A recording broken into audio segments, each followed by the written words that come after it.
Hi, and welcome to the presentation of the PMAD program. The word PMAD, PMAD, stands for Playing Music After Deafness. My name is Massimo Tonson Latour. I am the writer of this program. This music program, I should say, that is a rehabilitation program for musicians that have lost their hearing. So I have already presented the very first part of this program, which is the introduction. It was not about the program itself, which I'm about to present now. And I sincerely hope that you haven't lost that section, that you're sort of watching it and taking everything that I discuss in that introduction. It's most important that you don't skip any parts, because I really like you to understand what you're going to commit to yourself into this study, whatever. I'm not trying to give you false hopes or anything as such. I'm just telling you my deafness condition. I'm telling you what I put into place, and you can see as a testimony of what I was able, to do on my website. Okay, so now we are getting involved in this first section of the program. So, okay, let's recap for a moment. As I said before in the introduction, the program is designed in 4 different sections. I could not do one section only. It was mission impossible. There were too many different topics. And again, this is not a music program as such, but it's a rehabilitation program, okay, meant for musicians that already have played or studied and so it was important for me to separate these issues, but keep one thing in mind, that the program is one, so those parts are related to each other. There's actually 3 parts that are connected strictly. The 4th part is the actual recording side of this program, which is really the last thing. It's not something that you want to contemplate until you actually rehabilitate, until you actually have a number of pieces, and so forth. So we will leave that aside, but mind you, I will present that as well, okay? Because it's extremely important if you wish to record. But the other parts are connected. So the first one is the preface, which I'm going to present now. Then there is a second part, which is called the research, which is about gear and stuff like that. And there is a third part, which is about the study of harmony and composition, which is very, very, condensed, very basic, as I explained in the introduction part. Now, particularly the preface and the jazz harmony study, they are extremely, connected, because the study, it's about technical and practice and whatever. The theory, it's what you have to put into practice. So the two are very, very, very close to each other. You will be jumping from one thing to the other, as there is a chart. There is actually another section which is called work in progress, which will tell you to go from one section to the other. So in few words, as you're going through the preface, you'll get to a point where it says to you, go and look in the jazz harmony, and you'll see what you have to put into practice and so forth. Okay, so before we start all this in a preface, my journey was very simple. I went home, I tried to play the guitar. At the time I was playing the classical guitar, I was absolutely hopeless. I couldn't do a thing. It sounded like a rattle box, and I had some of the most beautiful handmade luthiers, handmade Spanish and Australian made guitars. Absolutely horrible. It didn't take me much to make a decision to drop the classical guitar. It's an instrument that requires a sound, a thing, plus the polyphony construction is so complex. It's so easy to lose yourself. But mainly it was a sound that to me was just not acceptable. I spent so many years to develop the proper sound, and I said to myself, okay, I've had 30 years of classical guitar. I count my blessing and just move on. And that's what I did. So I tried all of my other guitars, and I had a large collection, and solid bodies, semi-hollows, nothing worked. There was only one guitar that seemed to have some sort of thing, and that was my Gibson L4 guitar, which is a jet hardtop. And so from there I I started my rehabilitation. Okay, so I switched completely from the classical guitar and I went into jazz hardstop. As you know, as I explained already in the introduction, I've had many years of many years of electric, guitar playing. So it was new to me. It's like once you learn how to ride a bike, you can always go back on the saddle, right? Now, the bottom line was that as soon as I got the first improvement, I started to get to a point where I knew that I was getting somewhere. From that moment, I started writing down all sorts of notes, this and that, and this is how the PMAD, was sort of, created. It started from that moment of my rehabilitation. Now, the most important thing, to do, and this is one thing that I had to do once I decided to write this program, I knew that there was many things that I have to make clear. And I sort of started again, from the top and tried to make some sort of order. Mind you, as I'm talking to you, I will be looking also at the program itself here. So occasionally I will turn, towards the left side here in order that, I don't want to miss any topics. So it's important that I keep a good track because there's quite a bit in the way, right? But as I said, I started, rewriting. And so first concept, to sort of understand is that you need to understand what type of deafness you have, and we know that it comes in two different forms: neurological or conductive. If it is sort of neurological, the cochlear implants are the answer. This is where all the so-called cilias are damaged inside the cochlea, which is the center part of the ear, and I'm talking about cilia cells and all the rest. So cochlear implant are the answer. If it is sort of conductive, then the audiologists will recommend hearing aids, which normally do the job. Okay, so I'm done with things. So you need to understand clearly your type of deafness. I'm sure you know because you must have spoken to your audiologist, but because we're doing particular job here, you need to be clear to understand the cochlear implant to bypass the natural ear completely, while the some hearing aids instead use your ear, your natural ear, which has lost hearing. This loss can be severe, mild, or whatever, and so hopefully it is mild. Now, in doing this, the study is to purely simply to make sure that the brain corrects and make a point of this. This is practically, in a nutshell, the PMAD program.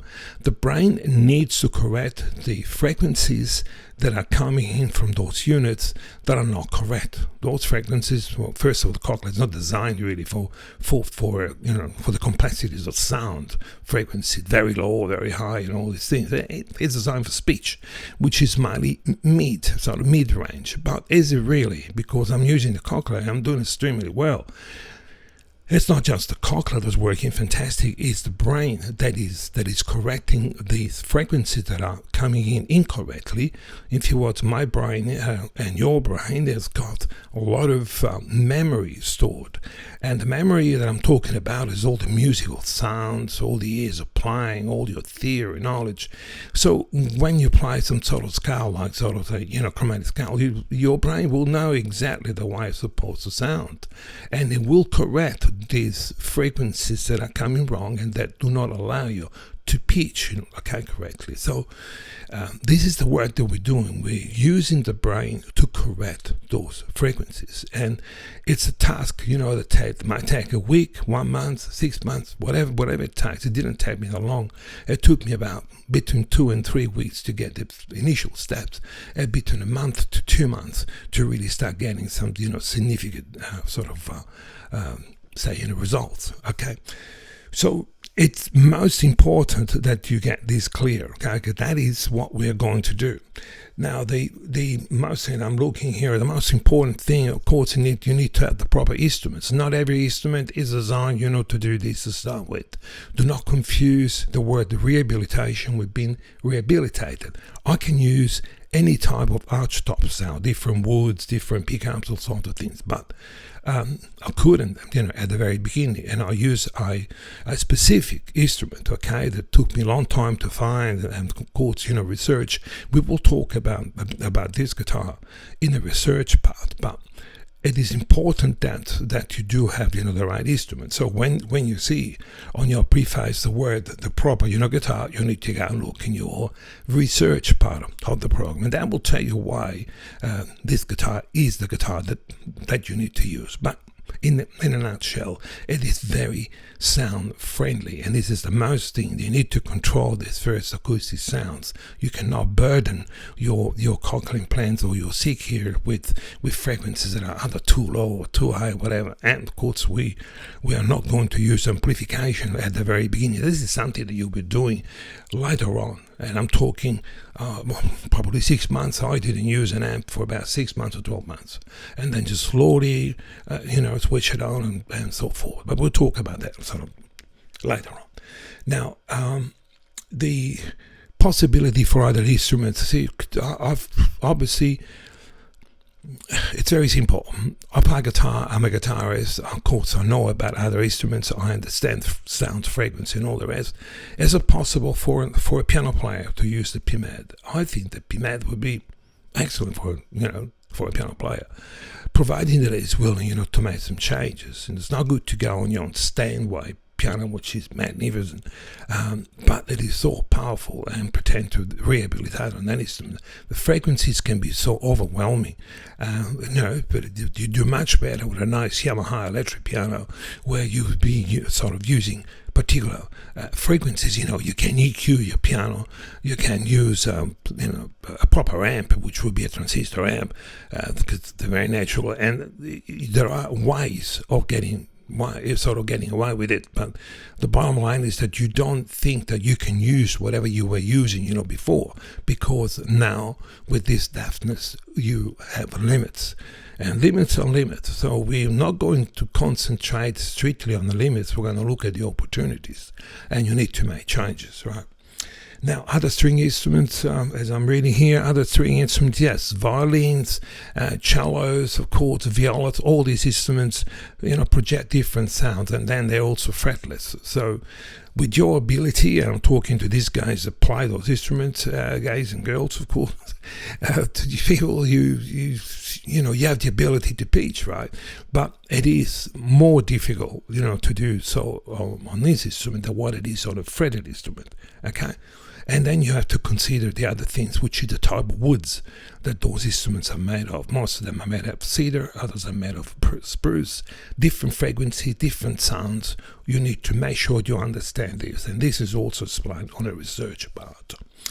Now, brass instruments are the same. Do not try to use a sex tenor, to start with. Try to use just a small saxophone or anything in that range that does not produce, extremely low or extremely highs. We need to try to keep very much in the mid-frequency range, because that's what the speech range is, okay?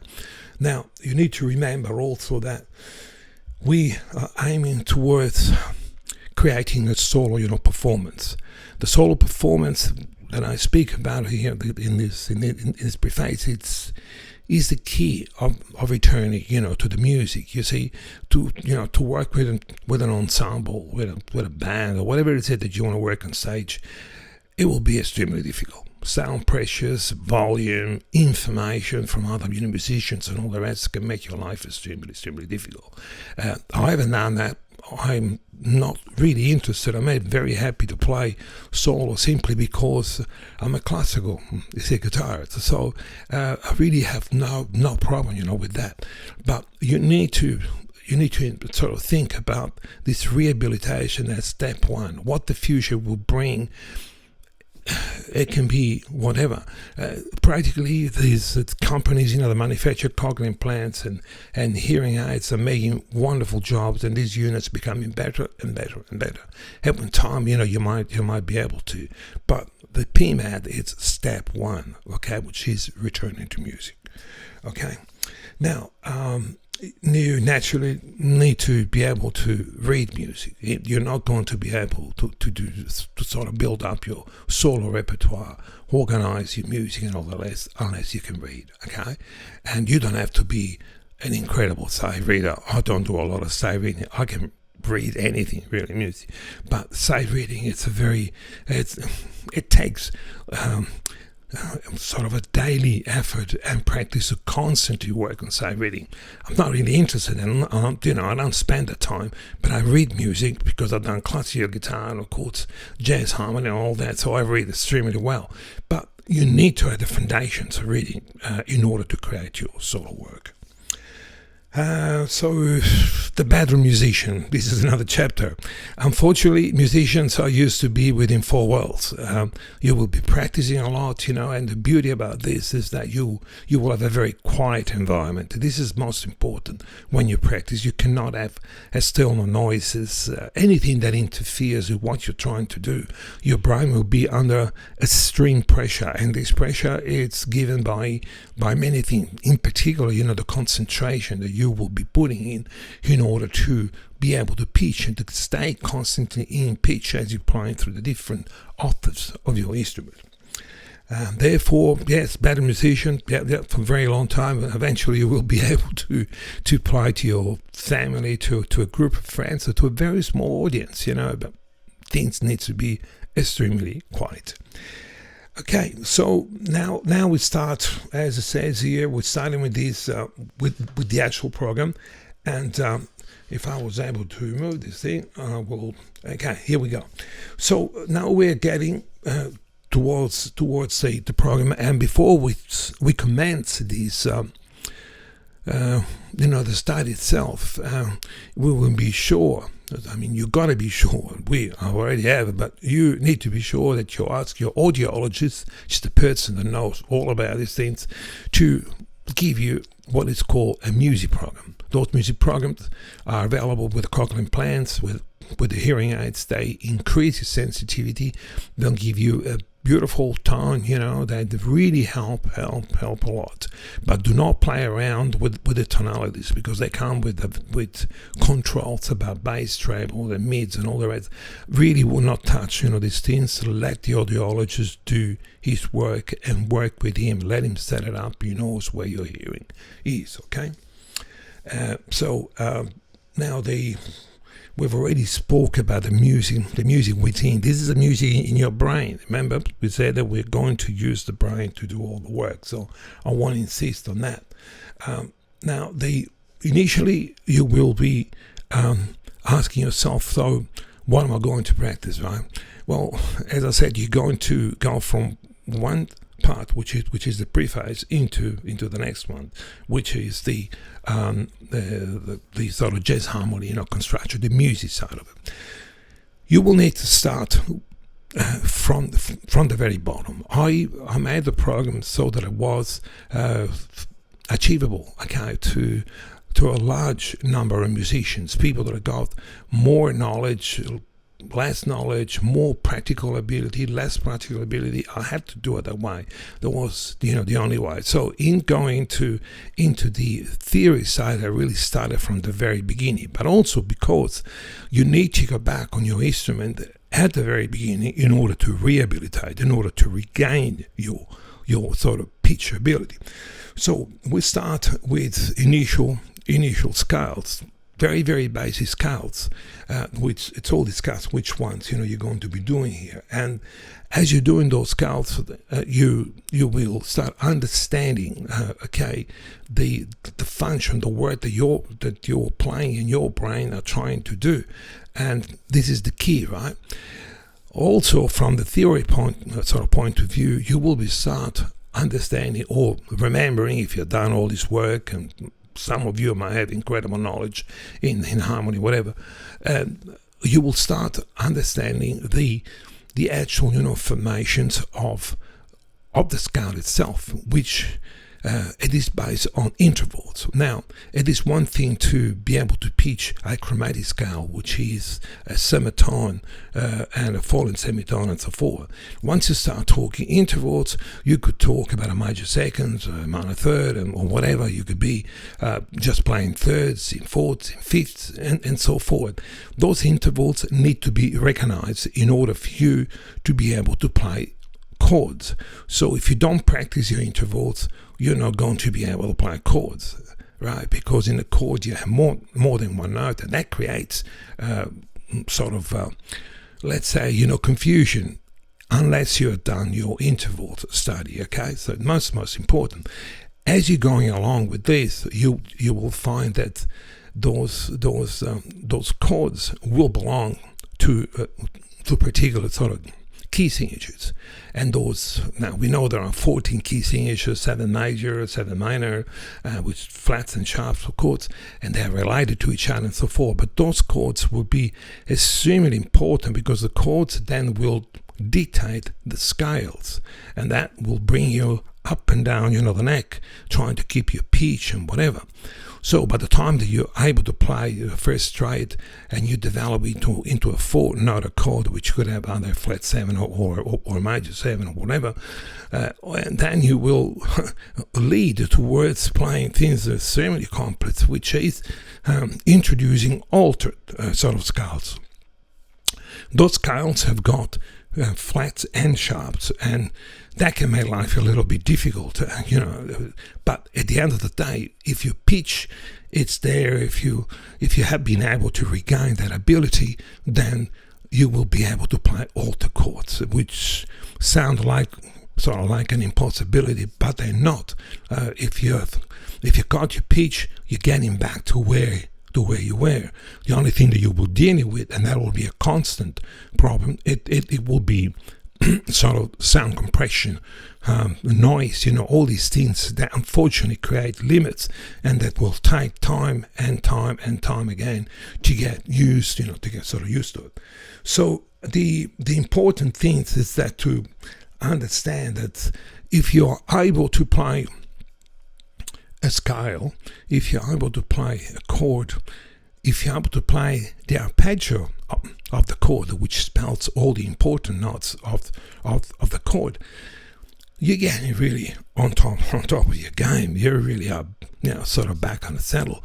At that point, you might be able to start, with your very first pieces, simply because you're now playing practically just about anything which is, look, let's call it, the base of what music is all about, because the melody lines, you'll find that the melody lines, it's within the chord. So you'll have the melody and your chord. The chords are used to harmonize, the melody, and as you're doing so, you will be playing also bass lines and things like that. They're all part of the scales. Everything is just they're connected, and once that happens, you will start to arrange your first pieces, which I do suggest that you start with something that you have already played. So keep it easy, to start with.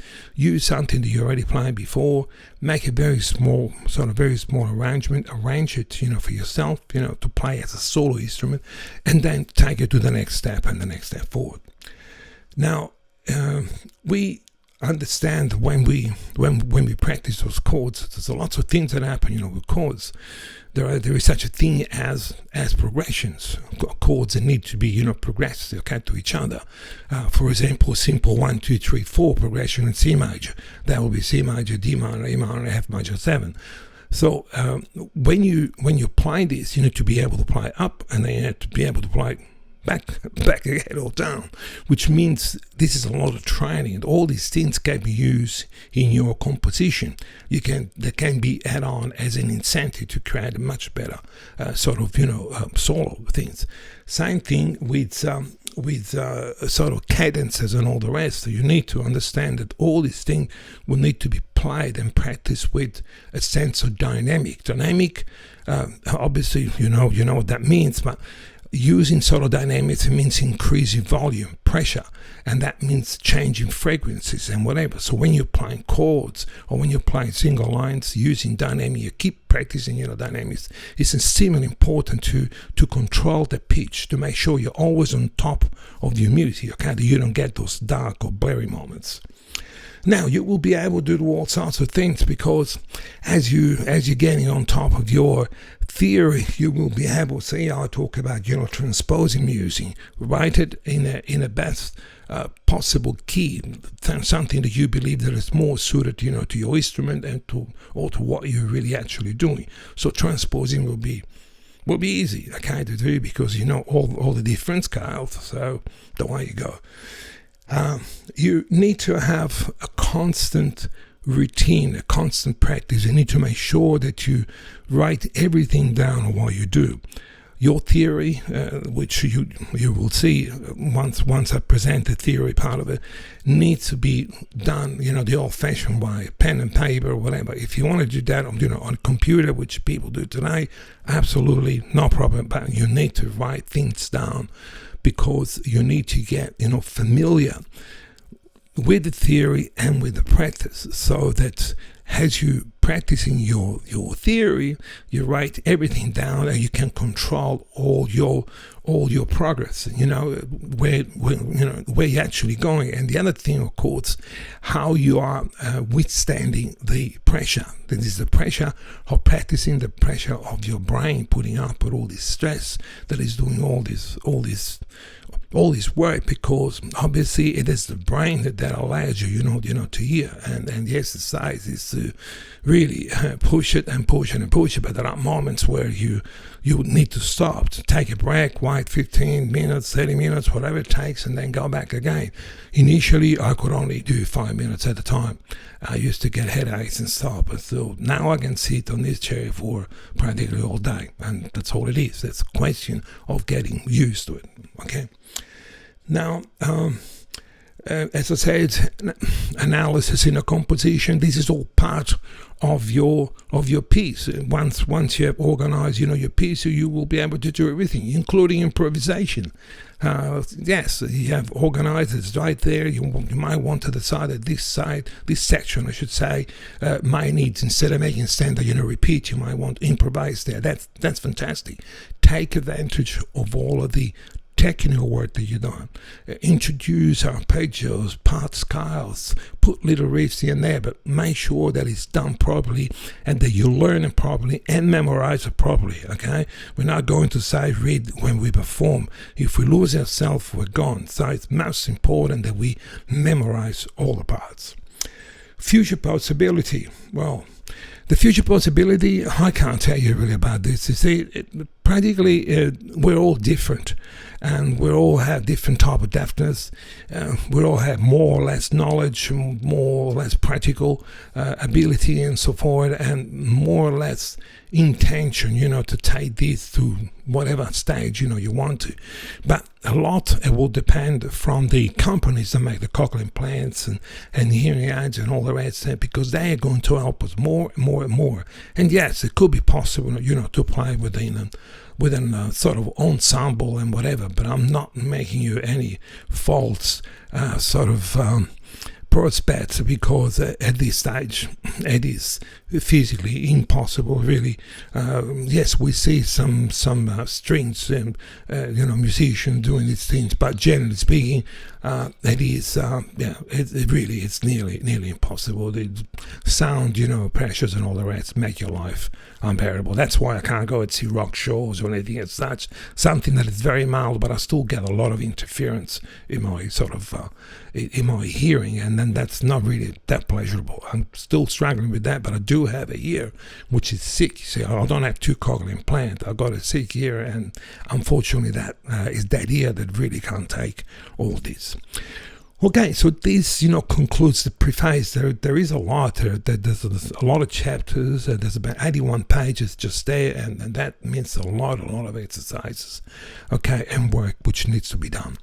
I hope that you have enjoyed all this, and hopefully I'll see you for the second part of the program, which is the research. This is when, we're having fun because we're going to go shopping. Okay, so take care of yourself. Thank you so much. My name is Massimo Tonson Latour. I'm the writer of the PMAD program, Playing Music After Deafness. The PMAD program is a music rehabilitation program for musicians that have lost their hearing.